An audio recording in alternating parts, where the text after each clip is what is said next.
So you bounced back with a really strong outing Saturday.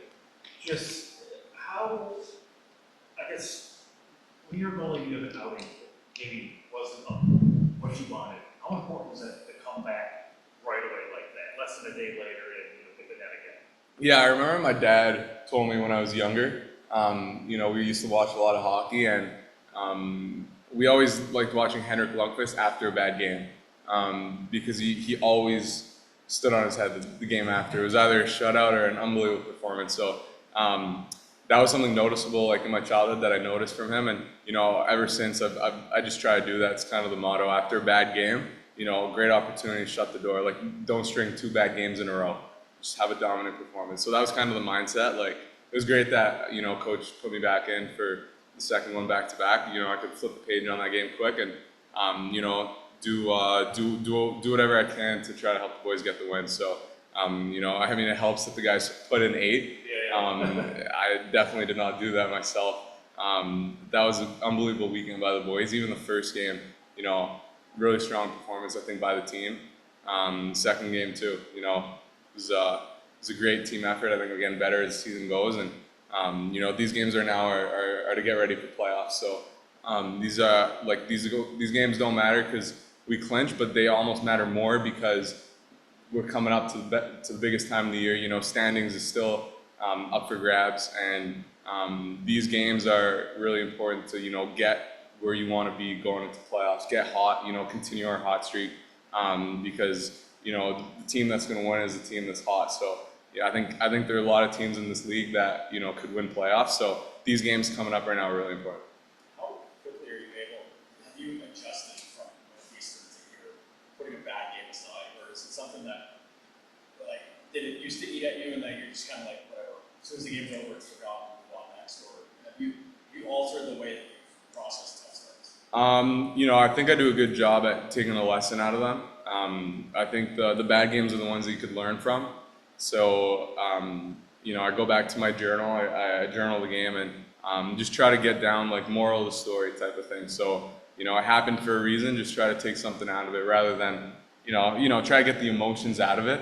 Kind of just look at it more like robotic. Just what can I do better? And just kind of, if you're always emotional when you're winning and losing, then it's kind of an emotional roller coaster throughout the year. So it's kind of just finding that balance emotionally and just looking at things just like how they are and learning from them. When you say journal, are you going back and like replaying the game, like writing it down, or I'm obviously not asking you to read entries here, but when you say you're journaling, what goes into that? Yeah, it's just a review of the game, what I think I did well, what I think I could improve on, and then just flipping the page. Just the action of flipping the page is kind of just like a mental flip the page on the game, just leave it in the past. I got what I needed out of it, whether it's a good game or a bad game. Just trying not to hold on to the last performance and, be present, look forward to the next one. Is that turn the page? Yeah, just write what I need to and turn page. Is it something that you would have in your room or whatever on Friday night you jotted down some notes right away, or do you wait? Or Yeah, depends on if we have a game the next day, then I'll try to get it. I always try to get the game before down in it before I play my next game. So we're back to back, so I just did it right after the game. But normally, like yesterday, I got down the second game. I didn't do it after the game when I hung out with the boys. So just try to get it done before the next game. rewind a bit. You established that you could play at the NHL, but to go back up and for whatever it was, a couple of weeks and play well, I mean, what did that do for you? What did that mean to you? Yeah, I think it was great just to know that everything that I went through in Rochester and the games and feeling good about my game was able to translate well going up. It was a pretty seamless transition. I just felt like I was playing the game of hockey. I didn't really feel like I was jumping levels. It was kind of seamless. So it's good to know that all the work that's getting put in here and the focus on development. You see results. So those were kind of the results that I saw. So it almost makes it more exciting to come back down here and we got a lot of big hockey games coming up and a lot of opportunity to grow as a goalie. So I'm just excited to evolve with the boys. I think if we want to win, everyone's gonna have to be their best, and even beyond that. So I think it's going to really push my game, and I'm just excited. Yeah. Anything more that you do to prepare for postseason games, on East layout, or is it something that you do to change for that because it's a lot more cutthroat in playoffs, obviously? Yeah, no, there's no change. It's just another game. Regardless if it's Game 7 of the Stanley Cup Final or an exhibition game, try to prepare the same way. My goalie coach back home, Marco Raimondo, just since I was young, he always told me every puck has equal value, whether it's in practice, if it's in Game 7 of the Stanley Cup Finals. Just having that consistency, like that mindset, makes the pressure when you're playing in Game 7 a little bit less, and it makes the kind of like the low, like emotional, like uprise from like a tiny crowd, like makes that kind of minute, and you could just be the same, whether like regardless of different circumstances, outside pressure. Just if I'm the same internally, then like the outside doesn't matter. Well, you're used to, a heavy workload. I mean, you've done the NHL, but I mean, this is a little different. I mean, there's weeknight games. I mean, there's more games. What's it been like getting used to that workload? Because I think in the AHL, you're playing maybe a 50+ game pace. You know what I mean?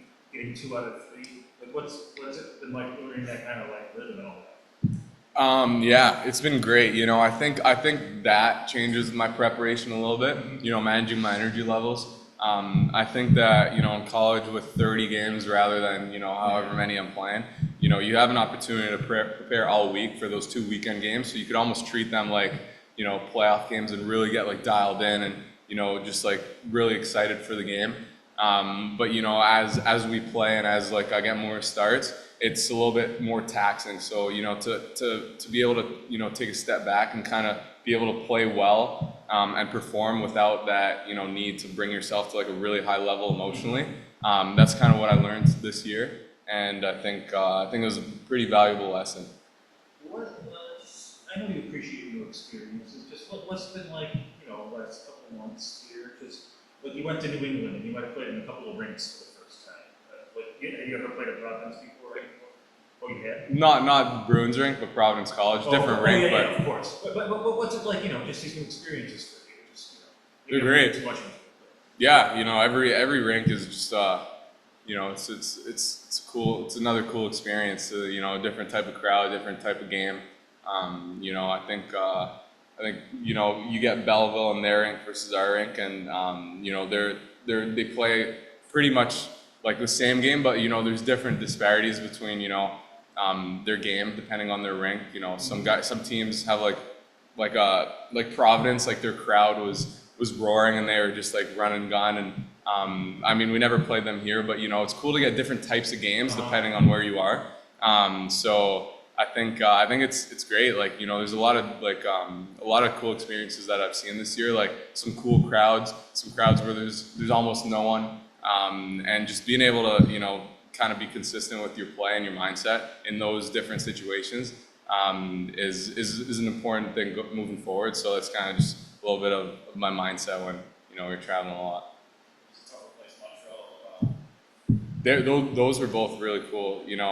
Montreal obviously was insane playing back home and packed arena, and Laval was also like it was almost like a mini Bell Center. Like they sold it out. Like it felt like the Bell Center almost. Those are 2 really cool games that I played this year. Yeah.